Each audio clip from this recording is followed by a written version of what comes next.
Guillaume Fard nous a rejoint, consultant police pour BFM TV. Il n'a pas arrêté de marteler la même chose. Il parle d'une société ultra-violente.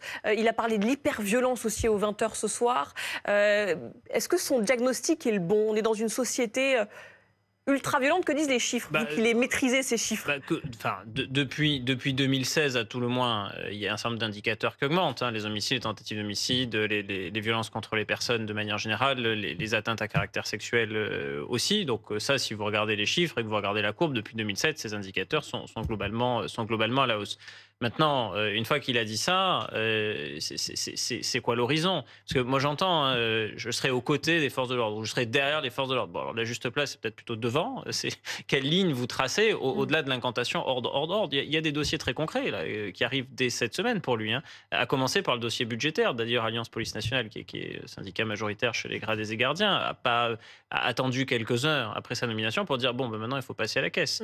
Il y a d'abord un premier passage à la caisse parce que la prime de 1 900 € promise aux policiers gendarmes qui ont travaillé sur les Jeux Olympiques, elle doit être versée. Elle n'a pas encore été versée? Pas en totalité et pas à tout le monde. Et puis ensuite, le fait qu'on verse cette prime a gelé un certain nombre de projets pourtant essentiels sur le plan immobilier et sur le plan du matériel.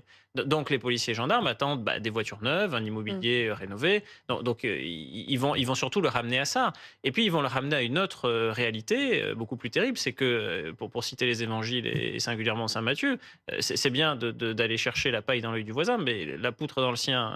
C'est bien d'aller parler du ministère de la Justice, de la fermeté pénale, mais où en est-on de la filière investigation en police judiciaire et des taux d'élucidation sur des crimes et délits, et notamment des délits qui empoisonnent la vie des gens, les cambriolages, les coups et blessures volontaires, 10% d'élucidation, 15% d'élucidation. Oui. En fait, les enjeux sont là, sont assez concrets. Même si ça, c'est plutôt du ressort de... L'élucidation, c'est pleinement le ressort du ministère de l'Intérieur, parce que vous devez élucider les crimes et délits. Donc, en fait, c'est typiquement de la police judiciaire. C'est typiquement dans son jardin à lui. Et donc, c'est là-dessus que les gens attendent. Vous êtes victime de cambriolage, c'est extrêmement concret, c'est terrifiant. On ne retrouve jamais votre auteur.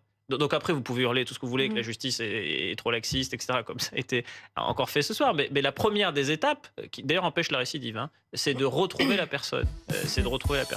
Et ça, ce sont des chantiers qui sont très immédiats, très concrets, et qui pour le moment résisteront pas vraiment à des postures qui sont un peu incantatoires.